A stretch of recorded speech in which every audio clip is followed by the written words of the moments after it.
Qué bueno que estamos aquí reunidos esta tarde, amén. Sean bienvenidos todos los que logramos llegar, ¿verdad? Los que han sido citados por el Espíritu Santo, ¿verdad? También a los amigos pastores, sean bienvenidos en el amor del Señor. Hoy tengo la oportunidad de tener al apóstol Frank Aranda con nosotros.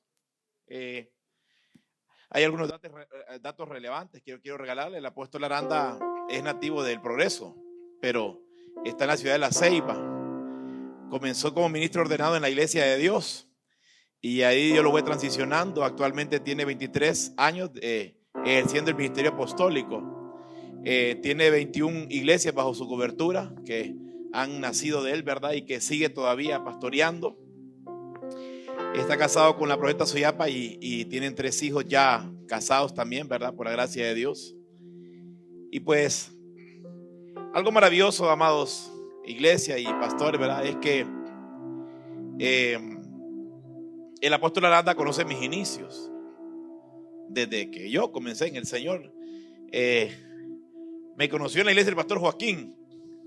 Estamos hablando de historia. Estaba yo adolescente prácticamente, ¿verdad? Pero cuando yo comencé a pastorear, él también conoció mis inicios en el ministerio pastoral.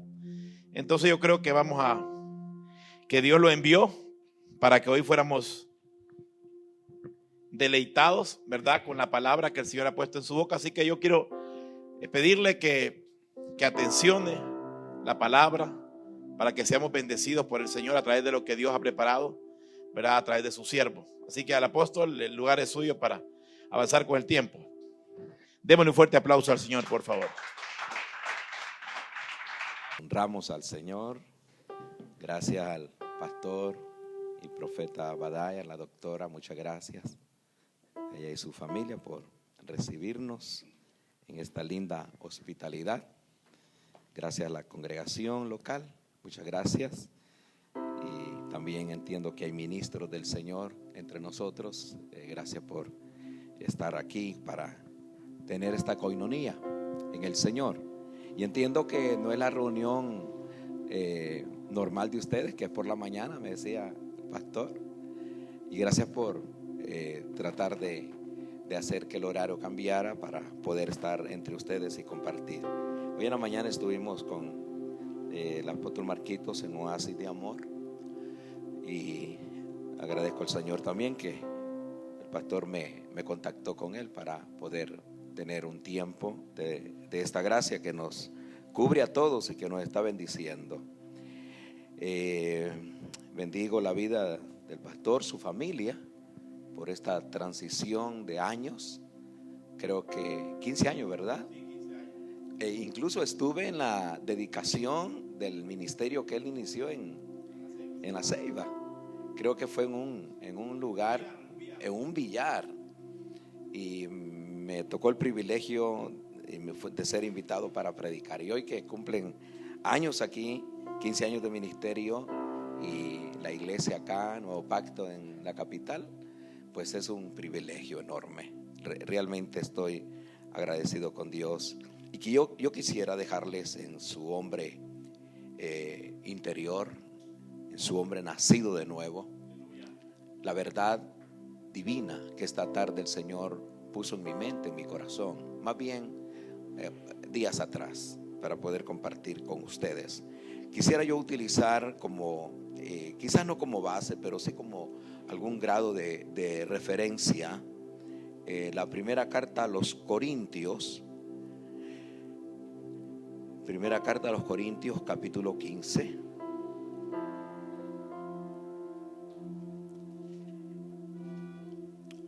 Creo que es un pasaje interesante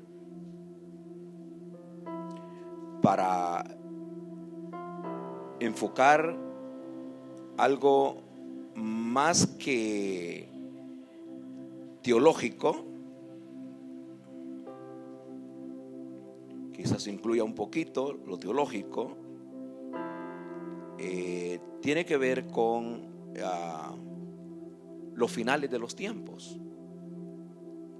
Capítulo 15, a ver si me ayudas con la lectura allí, verso 23 creo que es, donde dice al final de esas conclusiones apostólicas de Pablo, el Hijo será sometido al Padre. Y que por último el imperio a destruirse va a ser la muerte.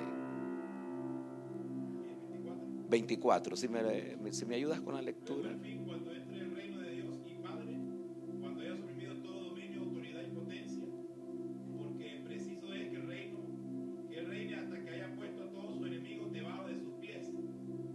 Y el postrer enemigo que será destruido en la muerte. En la muerte.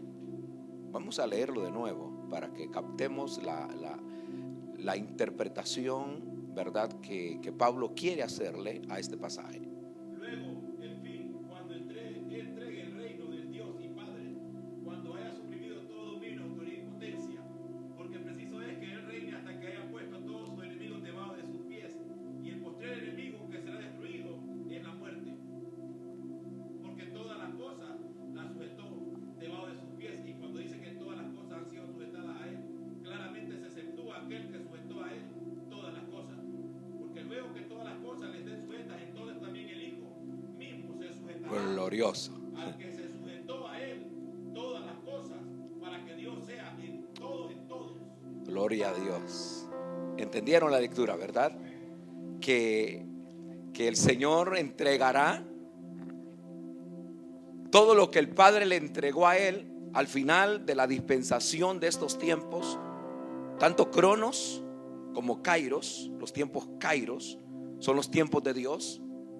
Tiempos Cronos son los tiempos humanos, los tiempos naturales, los tiempos con limitación. Pero que el Hijo, hablando de el Señor Jesús, entregará al Padre lo que el Padre le entregó antes de la fundación del mundo. ¿Y qué es lo que el Padre le entregó antes de la fundación del mundo?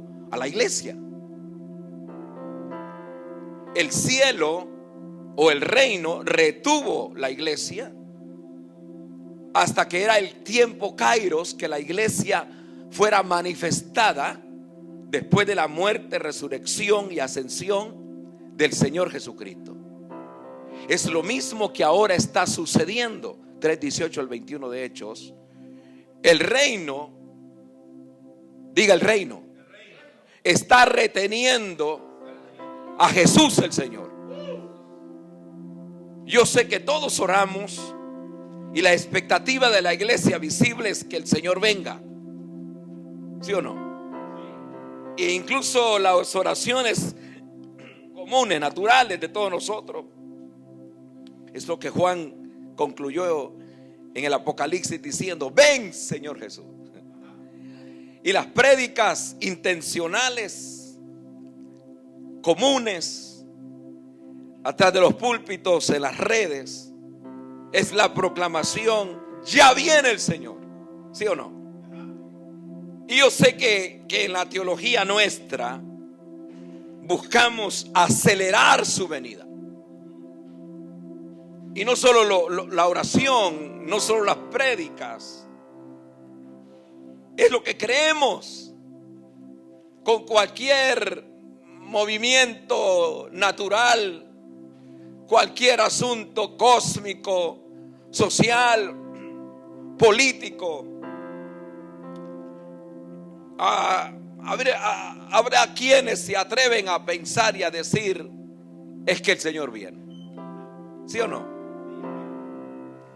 Porque en alguna medida algunos de la escuela anterior, de la escuela vieja, quizá la escuela de mi generación, nos quedamos con ciertas ideas escatológicas sobre estos aspectos. Otros de las escuelas nuevas están pensando distinto, diferente. Pero no hemos leído lo que dice 3:18-21 del libro de Hechos. Por favor, ayúdame con la lectura. Pero Dios ha cumplido así lo que había antes anunciado por boca de todos sus profetas, que su Cristo había de padecer. Así que arrepentidos y convertidos para que sean borrados vuestros pecados, para que vengan de la presencia del Señor tiempos de refrigerio. Y Él envía a Jesucristo, que os fue antes anunciado el desierto es necesario que el cielo reciba, hasta los tiempos de la restauración de todas las cosas de que habló Dios por boca de sus santos profetas, que han sido desde tiempos antiguos.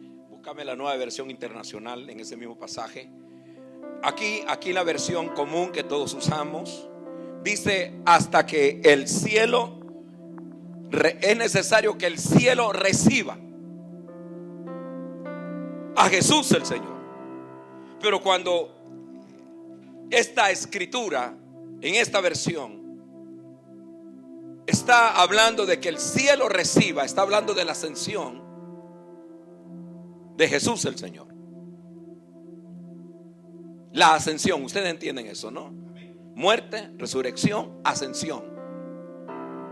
Cada una de estas que no son posiciones teológicas, sino que es las fases cristológicas que producen resultados en lo que se conoce como la aplicación de la salvación al hombre. La muerte de Cristo es la vital prioridad para librarnos de la muerte futura, eterna, espiritual. La muerte de Jesús el Señor en el Calvario no es simplemente una muerte, sino que es lo que produce que nosotros nos haya librado de la condenación eterna. Si la iglesia visible, presente, entendiéramos lo que sucedió después de la cruz, lo que sucedió después de esa imagen del hombre puesto en el madero, en la cruz, lo que pasó 3 días después. No solo es el hecho que muere y va a la tumba y resucita, no. Efesios 4, segunda de Pedro, habla de un misterio que sucedió después de su muerte. Pablo en los Efesios 4 dice que bajó a las partes más profundas de la tierra. Y Pedro une el pensamiento de Pablo diciendo: fue a las partes oscuras de la tierra. La versión 69 utiliza la palabra y predicó a los espíritus encarcelados, los antidiluvianos, los que estaban en la cima de la pared entre los justos y los injustos. Y no fue tanto una predicación para reconciliación con Dios, no fue tanto una predicación para salvación a los espíritus encarcelados, porque recuerde que en una zona que se le llamó en Lucas 18, 19 el seno de Abraham, al otro lado estaban los espíritus de los que se habían revelado en la eternidad y de los que se habían revelado en la tierra y que no llegaron a tener una relación con la fe, con Dios. Ahí estaban todos esos espíritus creados que tuvieron cuerpo como nosotros, que tenían un alma como nosotros, y todos los de la fe, como Moisés, Daniel, Abraham, los profetas, todos esos personajes bíblicos y no bíblicos que le creyeron a él, estaban en una zona diferente a donde estaban los encarcelados. Pues en esos 3 días, antes de aparecerse a las mujeres en el huerto, antes de revelarse a ellas, él tuvo que hacer una misión, cumplir una misión espiritual de altos quilates. No solo el hecho de extender sus manos en el Calvario, en el madero, sino sustituirnos a nosotros, que podíamos haber entrado en lo que se conoce como el Abadón, se conoce como el infierno, se conoce como el Tártaro, donde van todos los condenados, hablando del hombre criado. Y Él fue allí, ocupó nuestro lugar, donde se conoce en la Escritura como la segunda muerte. La segunda muerte tiene que ver con la separación con Dios para siempre. Y el hombre iba a sufrir esa segunda muerte, al menos que apareciera en el escenario el Hijo de Dios, el hombre, el Dios hecho carne, para librarnos de la condenación eterna para siempre. Y Él hizo este paso de ir a estos lugares en la profundidad de la tierra, donde está el abismo, donde están los espíritus de los ángeles que están encarcelados, los espíritus humanos. David o otro salmista, Salmo 16, Salmo 22, dice, figurativamente dice, perros me han rodeado, lo han leído. Toros de Basán buscan cornearme, pero sé que Dios me va a librar. No era simplemente una historia basada en las guerras de David. Tiene que ver con lo que el Mesías, el único calificado para ir a ese lugar, no solo nos redimió literalmente muriendo en el madero, derramando su sangre, sino que su hombre espiritual, por eso Él no resucita el tercer día. Él resucita antes de 24 horas. Aquí tenemos la doctora. Después de una muerte total, ¿cuántas horas necesita el cuerpo humano, doctora, para deshacerse? ¿Perdón? 24 horas, correcto. Cualquier cuerpo humano, a partir de 24 horas, sufre descomposición interna. Por eso el Salmo 16 dice, tú no dejarás, hablando de eso, que tu santo vea corrupción. No es corrupción de iniquidad, sino corrupción de su cuerpo natural. No se podía haber deshecho su cuerpo, porque Él tenía que haber resucitado antes de 24 horas, científicamente hablando, para que sus órganos internos no se descompusieran. Pues a Él lo resucitan 24 horas antes. Es decir, antes de las 24 horas, mejor dicho. ¿Para qué? ¿Para aparecerse en el huerto allá arriba a las mujeres? No. Para cumplir una misión en la profundidad de la tierra. Ese es un código en la Escritura.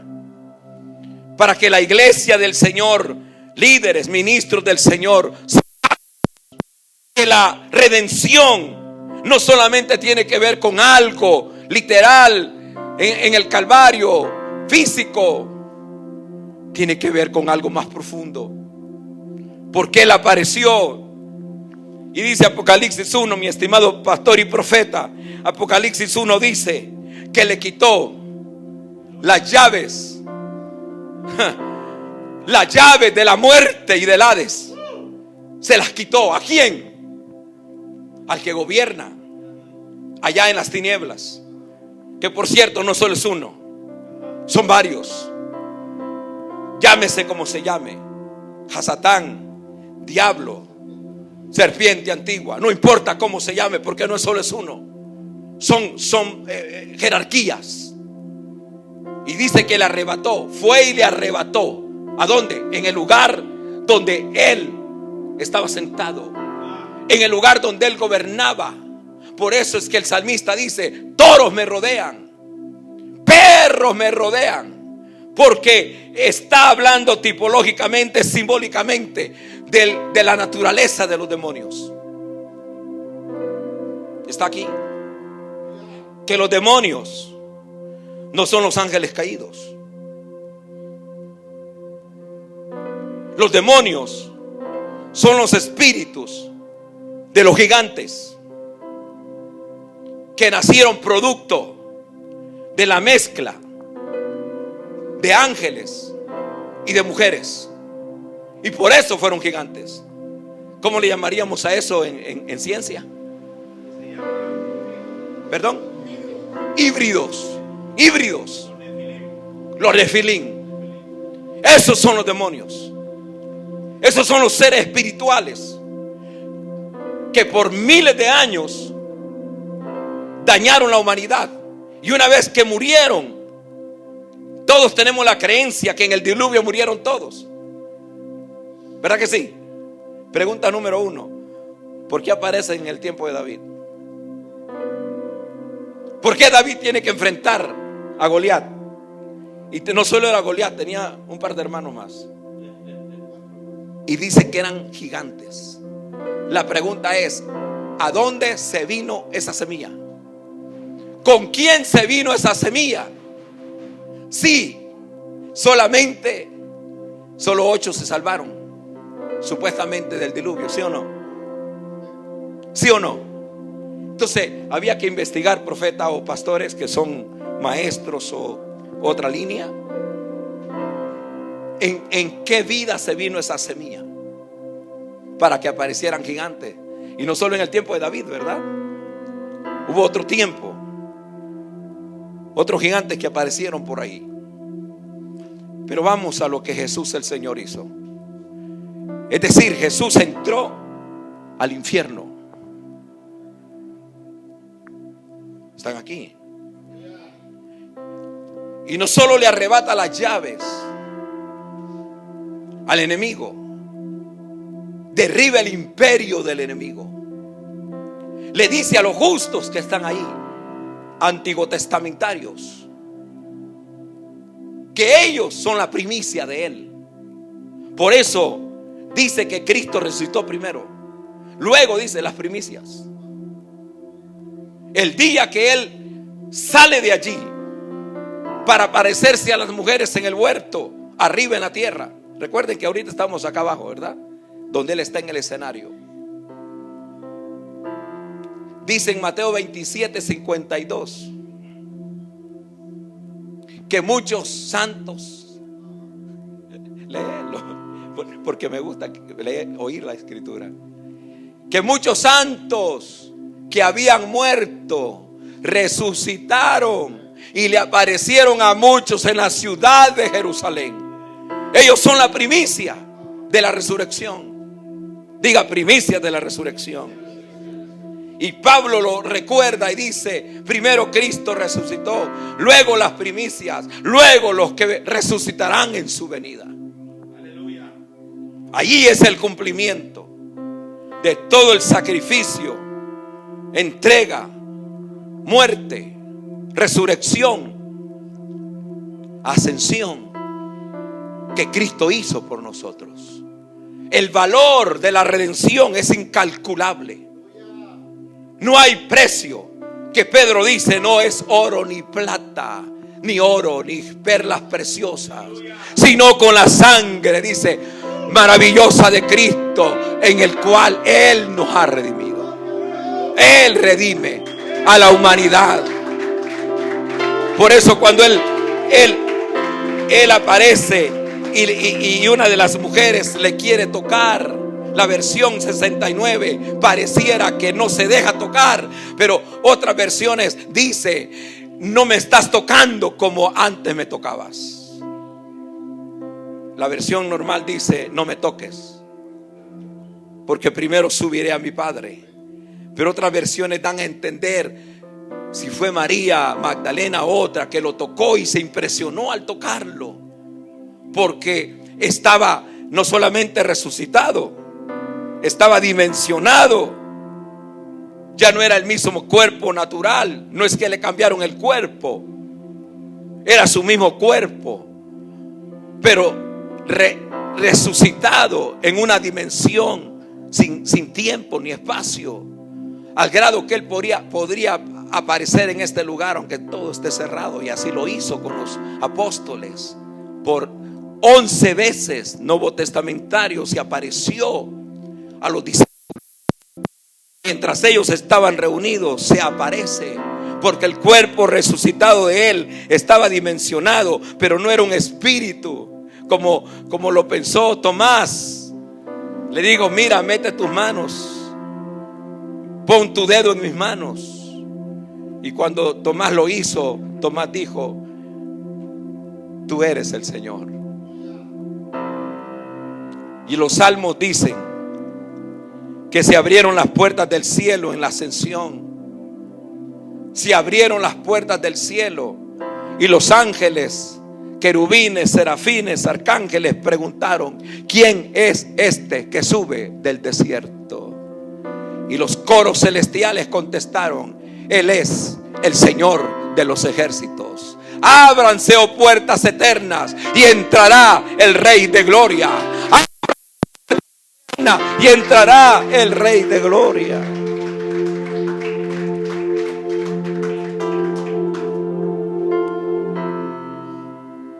Quiero compartirles sobre el programa de Dios. Diga: el programa de Dios. Debo y deberemos de entender que el programa divino, y voy a utilizar Romanos 9 al 11, cuando tengan su tiempo pueden leerlo. Voy a utilizar Efesios capítulo 5 y voy a utilizar Apocalipsis capítulo 22. No vamos a leerlo, se los estoy dando como cita para que lo recuerde. Efesios 5, Romanos 9 al 11 y Apocalipsis capítulo 22 para que lo recuerde. Estos pasajes y otros nos hablan del programa divino. ¿Cuál es el programa divino en la dispensación de los tiempos? ¿Qué es exactamente lo que Dios ya estableció como norma de su programa divino? No importa lo que suceda en la tierra, no importa lo que le pase a la iglesia visible. Realmente que Dios ha programado y nos ha dejado un modelo y un diseño para que la iglesia lo entendamos, para que la iglesia lo capturemos, para que la iglesia lo proclamemos, para que la iglesia sepamos y no nos amedrentemos, ni nos confundamos, ni nos enredemos, ni que tengamos confusión. Si lo logramos a capturar, a entender el programa de Dios. Hay 3 entidades en el cual Dios ha trabajado, trabajará y en el futuro lo hará. 3 entidades que son parte de ese proyecto de Dios y que está plasmado en la Escritura como un proyecto divino. Y nada hará cambiar el proyecto de Dios. Quizás aprendamos a no querer interpretar teológico ni escatológicamente las cosas que pasan alrededor de la vida de la iglesia. 3 entidades que vivirán y que Dios tiene sus ojos puestos en cada una de estas entidades. 1, Israel. 2, la iglesia. 3, las naciones. Diga: Israel, la iglesia, las naciones. Esas son las 3 entidades en el cual el proyecto de Dios en toda la Escritura, Dios lo tiene como un plan, no solo de salvación. Porque, amada iglesia, el plan de Dios no es salvar espíritus que tenemos cuerpo. El plan de Dios va más allá de una mentalidad evangélica, de estar todos un día en el cielo, cuando no estaremos en el cielo por la eternidad. Estaremos viviendo en la tierra por la eternidad. La iglesia no sustituye nunca a Israel. Israel es el proyecto de Dios de todos los tiempos. Israel es la nación que Dios levanta, que Dios hace nacer en un día, dice Isaías, y que Dios profetiza a través de los patriarcas, Abraham, Jacob, Isaac. Dios habló a través de su gracia a ellos para levantar una nación, nación de profetas, nación de reyes. Porque el proyecto de Dios es igual como va a concluir en Apocalipsis. Ese era el proyecto en el Edén. El segundo Edén, porque hay varios Edenes. El primero es el monte de Dios, así se le llamaba, donde estuvo cogobernando uno de los querubines famosos. Allá está en Isaías 14. En el monte de Dios te puse. Era un lugar seleterrenal antes de la creación de Génesis 1. Pero no es mi tema. El segundo Edén tiene que ver con el primer Adán y con Eva. Dios les dice a ellos: multiplíquense. ¿Cuándo se lo dice? ¿Antes de que ellos erraran el blanco o después que ellos erraron el blanco? ¿Cuándo se lo dice? Antes. Multiplíquense, ensanchen la tierra. En otras palabras, lo que Dios tenía en mente y en plan perfecto es que ellos dentro del huerto le criaran una gran nación. ¿Me están entendiendo? Tuvieran una gran nación de hijos perfectos como Adán y Eva. Porque el pecado no fue la manzana, como dijo Miguel Ángel. El pecado no fue la sexualidad de Adán y Eva. Nunca lo fue. El pecado fue volverse independientes de Dios. Yo sé que hablamos de la caída del hombre, pero esa es una añadidura en los encabezados del capítulo. Nunca la Biblia habla de la caída del hombre. Porque el plan de Dios ese era. Lo mismo como va a concluir a final del Apocalipsis. Ese era el plan de Dios. Su proyecto era una nación de hijos gloriosos. Pero eso va a ocurrir en los tiempos presentes, en los tiempos finales. Dios concluyendo con su programa. Por eso Israel está en el foco de Dios hasta el día de hoy. La Israel moderna no es la Israel bíblica. Porque una de las cosas primero que hizo este Israel en el tiempo de Samuel fue negar la teocracia divina. ¿Saben eso, verdad? Hubo un momento en que hubo una teocracia. Dios gobernaba a Israel. Pero a partir del capítulo 8 del primer libro de Samuel, Israel dejó el gobierno teocrático de Dios. Se niega a que Dios sea el rey de ellos. Y le dicen a Samuel: danos un gobierno como a las naciones a nuestro alrededor. Samuel sí entendió de qué se trataba el gobierno teocrático. Ojalá los pastores de hoy en día comprendamos el verdadero gobierno teocrático de Dios sobre la iglesia. Ojalá que la iglesia en cada lugar donde está distribuida entienda, comprenda qué es el gobierno teocrático de Dios. Están aquí.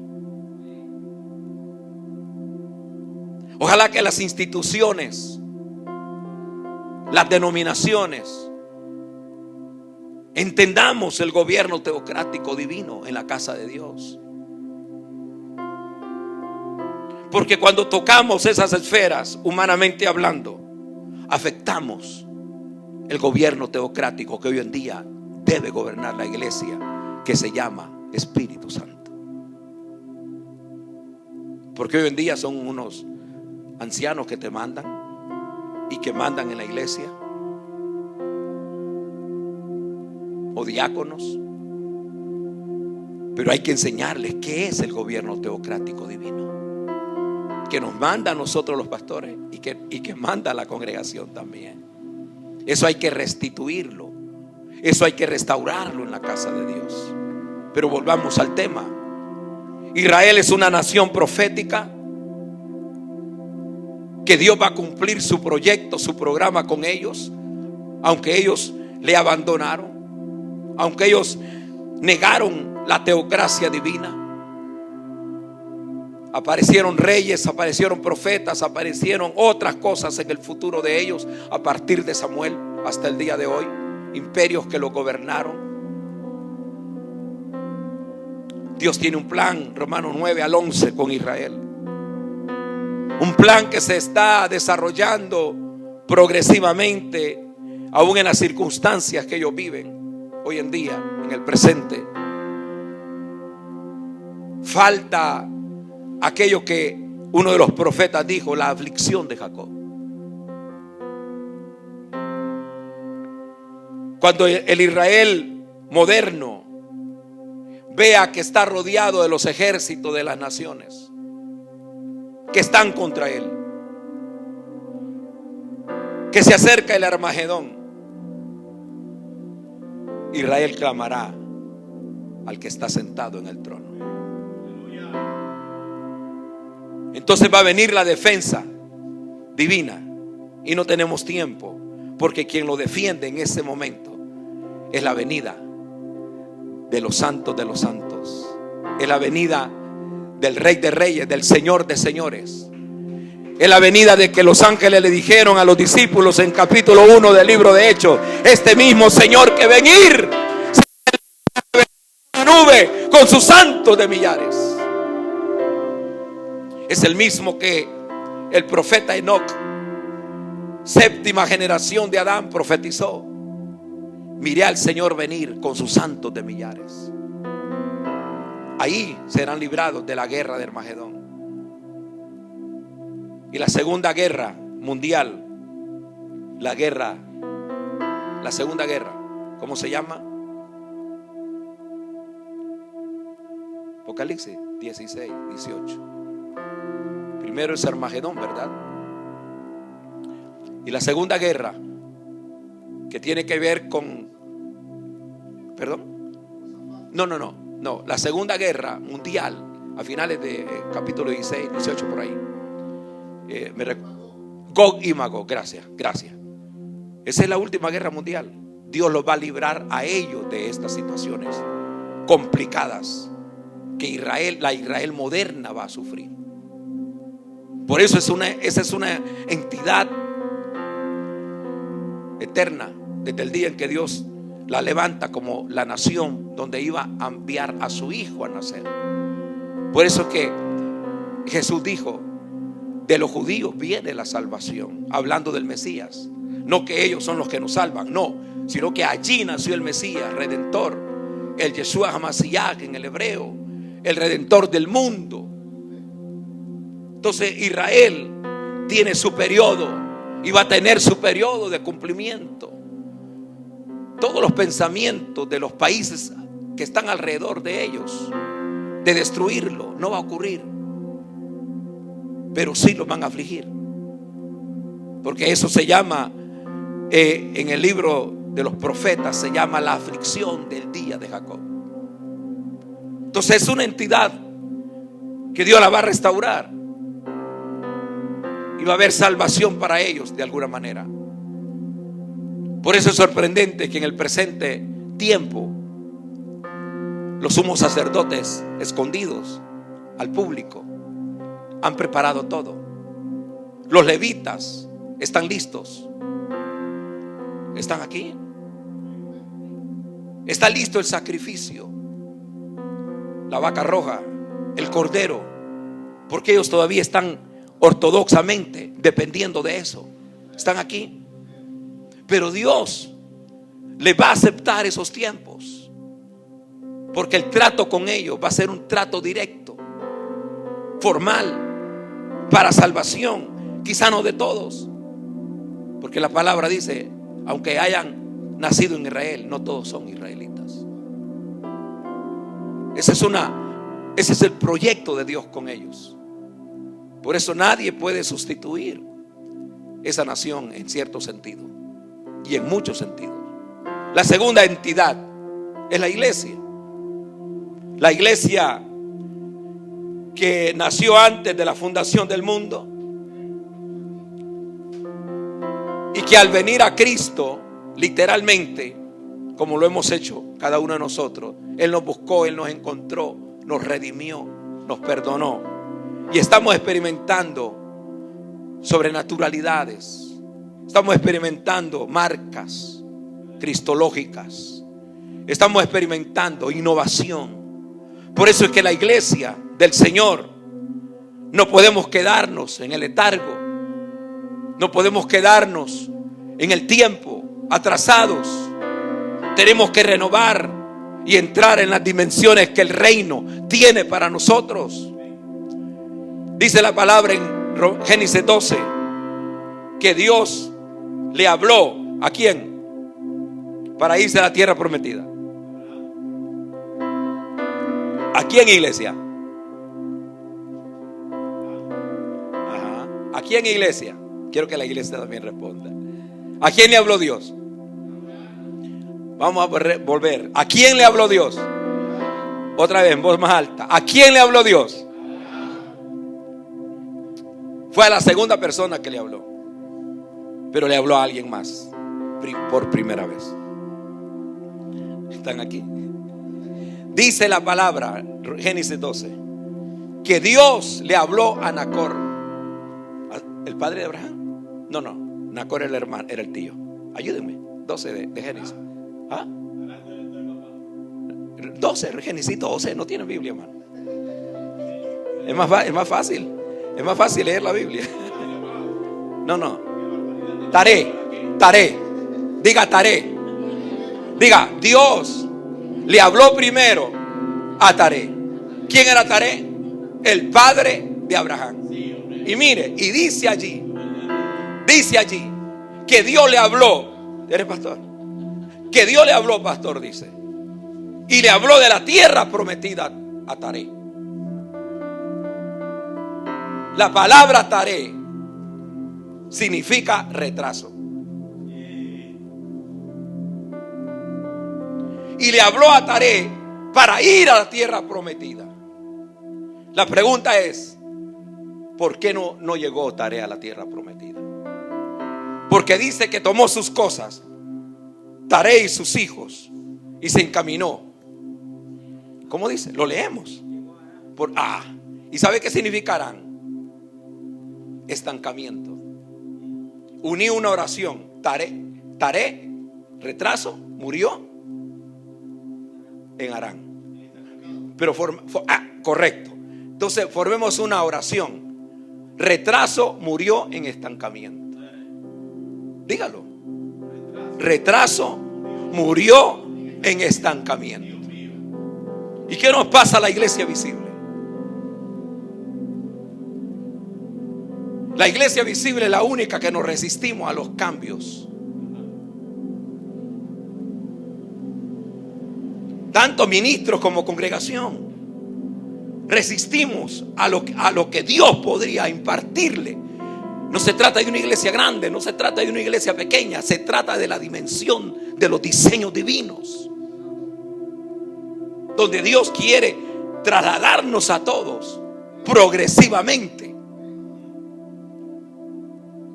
Porque uno es ser transicionados, mi estimado profeta, y otro es ser dimensionado.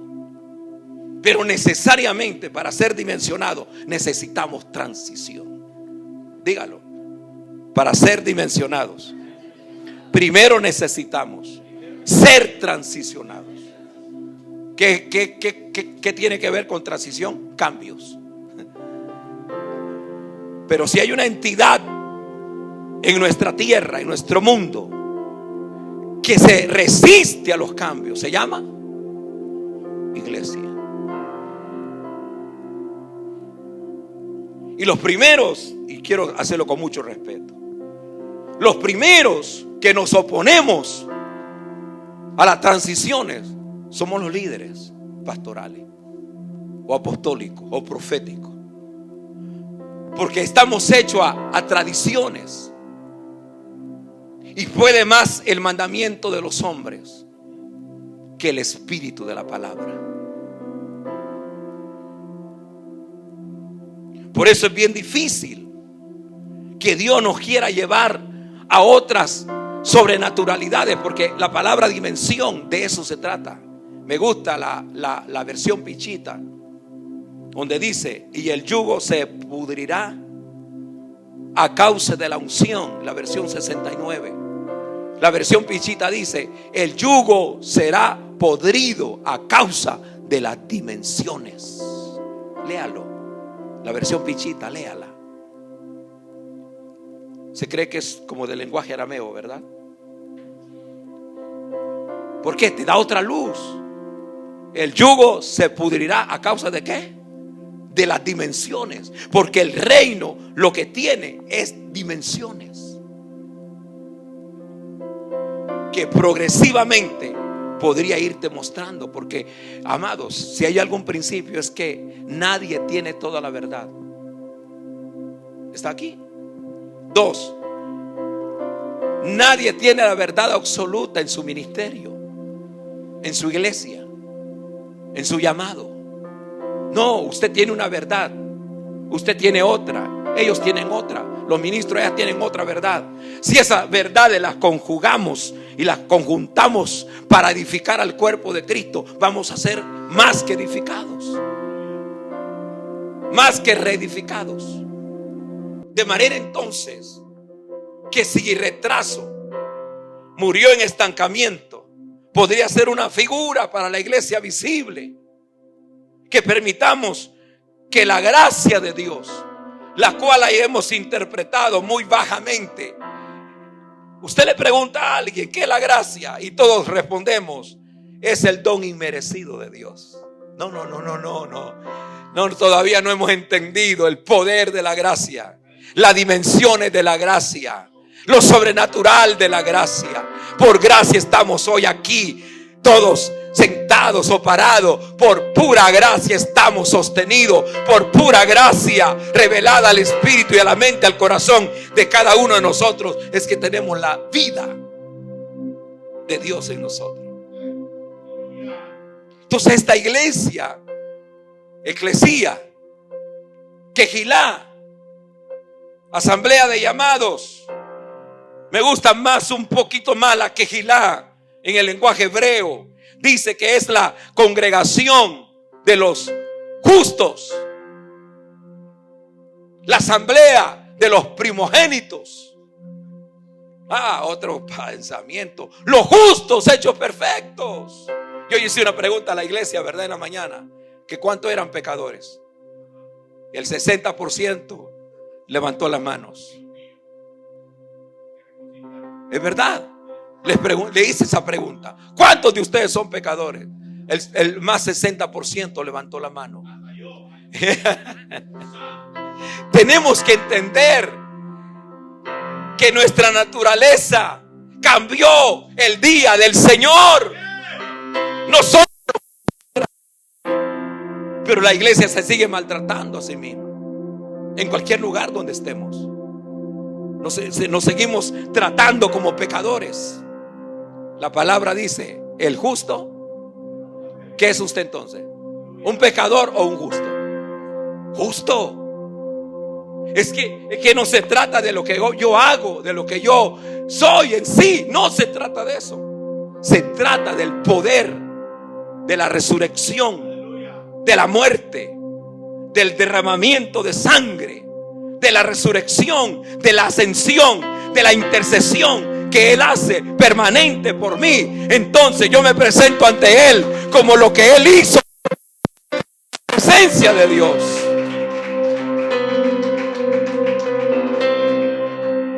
Quizás tenga que decirlo hoy otra vez.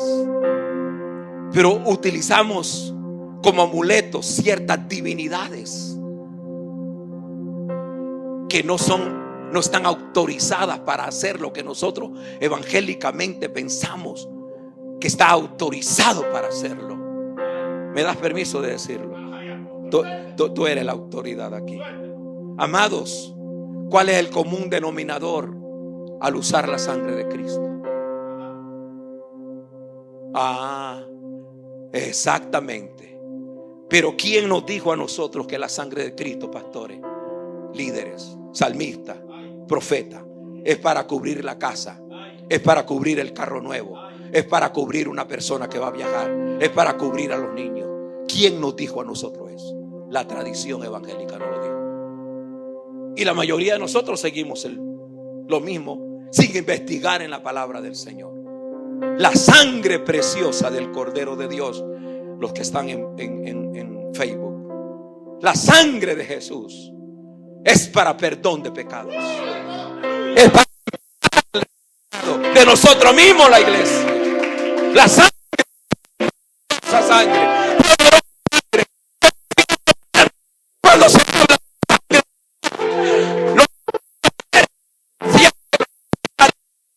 de las tinieblas, tiemblan, porque el poder de la sangre es para liberar de la condenación eterna, es para perdonar a cualquier pecador que venga al reino de Dios. Oh, hermanos míos, con cuidado se lo digo y temor, no estén cubriendo cosas materiales con la sangre de Jesús. No es aplicable, no es teológico, no es revelativo, profeta, no es fundamental.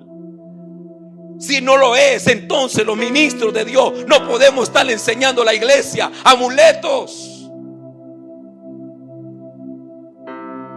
como la gente que utiliza la Biblia poniendo el Salmo 91 porque tienen miedo en la noche.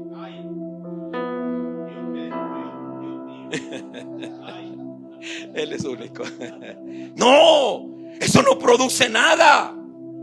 Yo te puedo dar en la cabeza con esta Biblia para que te salga algo. Lo que voy a hacer es golpearte, pero nunca va a hacer nada la Biblia así. Y es lo que nosotros hemos practicado en la casa del Señor. Porque son amuletos religiosos, son amuletos evangélicos. Quizás usted se acuerda de otro ahora. ¿Quién nos dijo esas cosas? Y por no investigar, no ser diligentes en la investigación del texto, no necesitamos hebreo, griego, no necesitamos latín.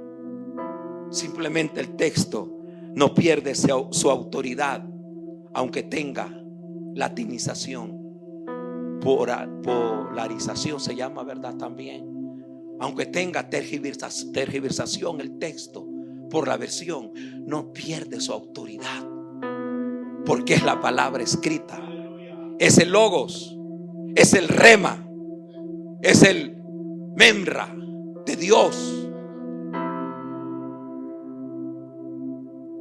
Hay otra palabra en el hebreo para hablar del texto bíblico, el dabar de Dios. El dabar de Dios, plan, propósito, diseño. La palabra es la palabra, pero solo va a dar resultados en la medida que el hombre o la mujer de Dios, los niños, los jóvenes, el predicador, utilicemos. Me gustó el lema de ustedes, Iglesia Nuevo Pacto, creciendo en la palabra. El espíritu de la palabra es uno, el conocimiento de la palabra es otro, la revelación de la palabra es otra cosa. Y Dios no tiene elegidos para revelar su palabra, solo tiene el deseo de que a cada hombre o mujer de Dios, familia de Dios, gente de Dios, jóvenes o adultos, revelar su verdad. Por eso dije, nadie tiene la verdad absoluta. Ella se va revelando progresivamente, amado pastor. Hay 4 pasajes en el libro de Hechos, capítulo 6, capítulo 19, capítulo 26. Dice, y la palabra crecía. ¿Sabe cuál es el término que se usa, doctora? exponencial. Diga exponencial. Diga la palabra, es exponencial. ¿Qué quiere decir eso? Que ella se revela a sí misma, que ella crece por sí misma. La palabra escrita crece por sí misma, pero eso es un código que está en la letra, en la letra, en la letra, en la letra que usted y yo leemos. Son códigos que están escondidos y que Dios se los revela a sus ministros, porque sus ministros son llamas de fuego. Son llamas de fuego. De fuego. Cuando la palabra es puesta en tu espíritu, nacido de nuevo, en tu vientre, ungido, y que lo veo con mucha palabra dentro de ti, tus labios entonces van a pronunciar el dabar de Dios, van a pronunciar el logos, van a pronunciar el para edificar la casa de Dios, para reconstruir el corazón de la iglesia del Señor. La iglesia va a ser tratada y está siendo tratada en proyectos divinos de la manera que el hombre no lo hemos pensado ni planificado. Esto más, salvos todos por fe, ¿sí o no? Salvos todos por fe, ¿sí o no? Y debemos disfrutar eso. Debemos disfrutar tener comunión con Dios. Debemos disfrutar conocer a Dios cada día. No sentirnos desilusionados. Tenemos que tener contentamiento de tener una relación con nuestro Dios. Quizás algunos solo tenemos relación, otros tienen comunión con Dios, pero otros han alcanzado el nivel más alto, que es intimidad con Dios. Aquí habemos de esa gente, yo no sabría quién es, porque no se trata del que es más ungido, no se trata de quien habla más, no. Salvos todos, diga salvos todos, pero unos con relación, unos con comunión y otros con intimidad con Dios, que la fase más alta para la gente de Dios, y no necesariamente ministros. No. La intimidad con Dios, la relación con Dios, la comunión con Dios está hecha para cualquier hombre, mujer, joven o niño que quiera alcanzarlo. Son los tres niveles que podemos tener, buscar, encontrar.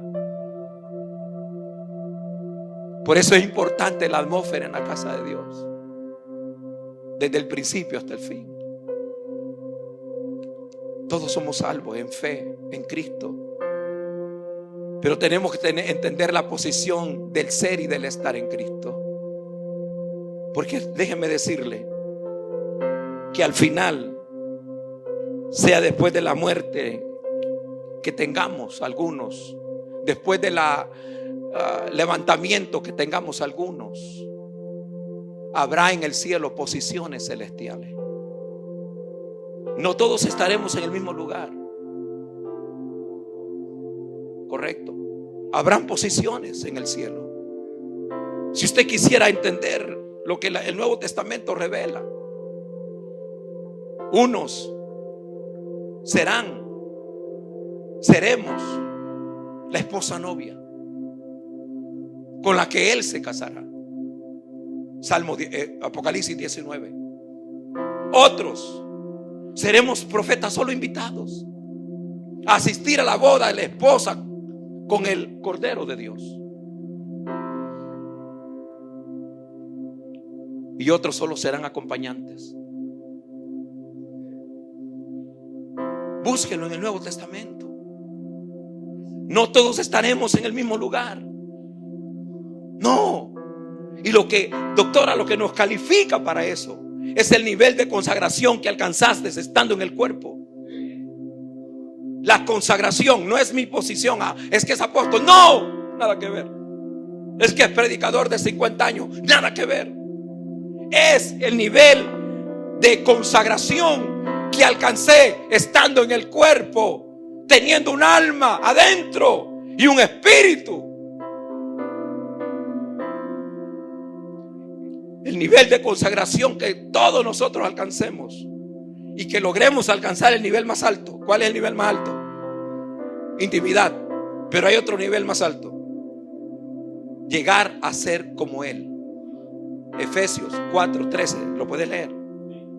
Hasta que todos, ¿quiénes? Todos lleguemos a la imagen, a la estatura, a la madurez, a la plenitud del varón perfecto. Nuestro modelo es Jesús el Señor para todos nosotros. Mire, cuatro dimensiones: estatura, madurez, imagen, plenitud. ¿Qué hacemos para alcanzarlo? ¿Cómo nos direccionará el ministro de casa para que yo, como parte del cuerpo místico de Cristo, logre alcanzar esos 4 niveles: estatura, madurez, imagen, plenitud del varón perfecto, Cristo Jesús? Deberé ponerme a tus pies para aprender de lo que Dios te está dando. Deberé entonces ser impartido de una manera distinta para lograrlo. Entonces, ¿qué haré, pastor, profeta, apóstol, maestro? Ayúdeme a crecer a la imagen del varón perfecto. ¿Qué queremos ser? ¿Esposa, novia? ¿Invitados o acompañantes? Dice: y a su esposa se le ha concedido vestirse de lino fino.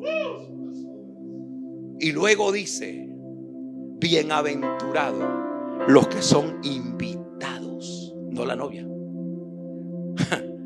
Los que son invitados a las bodas. Una pregunta solo como para levantar aquí el espectro. ¿Qué quisiera ser? ¿Invitado o novia? Y luego hay acompañantes, salmista. ¿Dónde está esa figura? ¿Se acuerdan que el rey entró al salón? Mateo 22 creo que es. ¿Y qué encontró cuando entró al salón?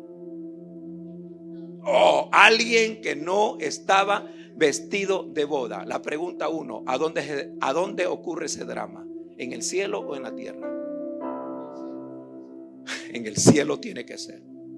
¿Por qué? Porque el rey entra al salón del reino allá.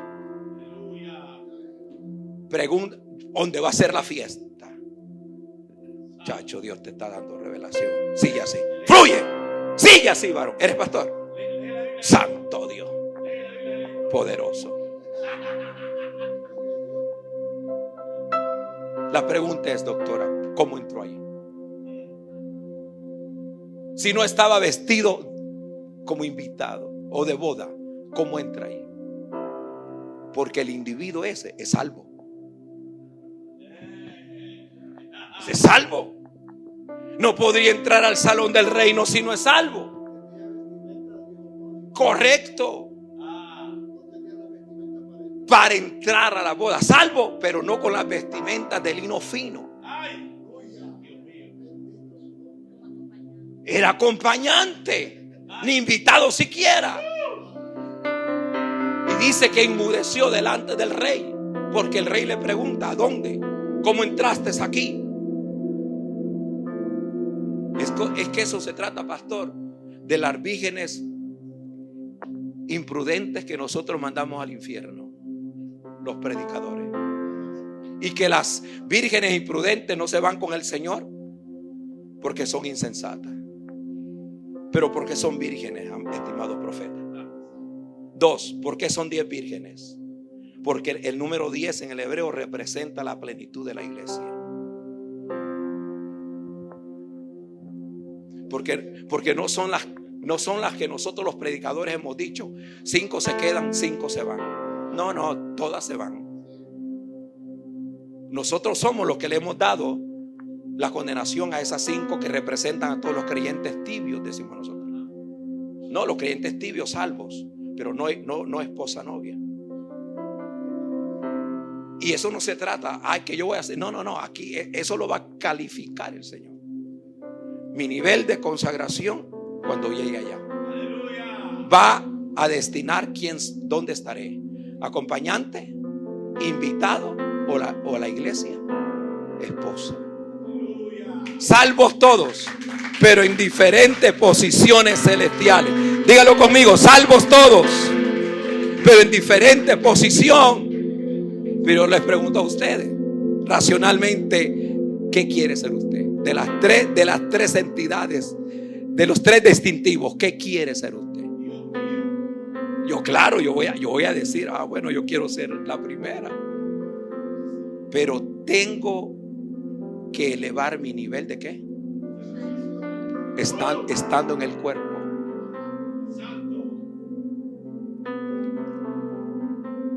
Y soy realista en decirle esto. Me acerco más para que me miren a los ojos. Pastor amado, consagrarse nos está costando. Ser creyente de iglesia es fácil, incluyendo predicadores como yo. Pero la consagración es el precio que todos nosotros tenemos que tener progresivamente. Y la consagración no es estar orando y ayunando. Perdón, no quiero ofender a nadie. Consagración se inicia que si me ofendiste, tengo que perdonarte. Tengo que tener una relación recíproca contigo. En otras palabras, necesitamos sanidad interior todos. Están aquí. El tiempo se está yendo, porque tengo que terminar con Apocalipsis 22, de la tercera entidad que el Señor tiene como proyecto a tratar. Son las naciones. Habrán naciones salvas al final de los tiempos, en la eternidad futura. Dice que son de toda lengua, tribu y naciones, y serán salvas. Incluso subirán a la ciudad, porque no estarán dentro del contexto del casco de la ciudad eterna. Y dice que tomarán de las hojas del árbol, que será para sanidad de ellas. Es decir, habrá un problema de salud en las naciones. Salvos, pero con problemas de salud. Los salvos celestiales allá adentro no tendrán ese problema. No lo tendrán. No tendrán ese problema. Pero dice que ellas irán a la ciudad a tomar del árbol de la vida que está en el medio de la ciudad para su sanidad. O sea, Dios tiene un plan para las naciones. Predicarán los predicadores presentes y futuros, y predicarán los ángeles a ellos. Por eso dice: y vi un ángel predicar el evangelio eterno, sea por la tribulación o sea por la gran tribulación, no importa cómo sea, las naciones serán salvas. Pero esas naciones tendrán cuerpos terrenales, no como los nuestros, pero van a ser cuerpos terrenales eternos. Pero la iglesia novia tendrá cuerpo glorificado. No será el mismo cuerpo de la iglesia novia que el cuerpo de las naciones, porque el cuerpo de la iglesia será cuerpo celestial, dimensionado como el del Señor Jesús. Pero el de las naciones no va a ser. Serán salvos, pero sus cuerpos son eternos, pero tendrán problemas de salud. Pero al final serán las naciones salvas. Por eso les digo, el proyecto de Dios que Él proyectó en el Edén de Adán y Eva se va a cumplir. serán multitudes, miles de salvos alrededor de la ciudad de Jerusalén. Los que estén dentro de la ciudad que Juan habla de ella, y que no es de una ciudad estructural. Cuando Juan habla en capítulo 21, habla de la iglesia, la esposa, no de una ciudad estructural, sino la iglesia como esposa de él, perfecta, la que dijo Cantares: la paloma mía, la amada mía, que entra en el tabernáculo con Dios. Yo quiero animarlo a que nos dediquemos al Señor. Levante su mano. A que nos consagremos a Dios, aunque nos cueste. Te quiero animar a ser un hombre, una mujer de Dios, ungidos. Perdóneme, pero no solo los predicadores somos ungidos. Usted es una ungida. Usted es un ungido de Dios. Y esa unción Dios la ha depositado para que usted desarrolle lo que Dios le ha dado. Oramos, Padre, en la gracia divina. Bendice este pueblo hermoso. Bendice estos ministros de fuego que están con nosotros hoy. Bendice esta juventud, estos niños. Bendice a tu casa, Padre bueno, en la gracia divina.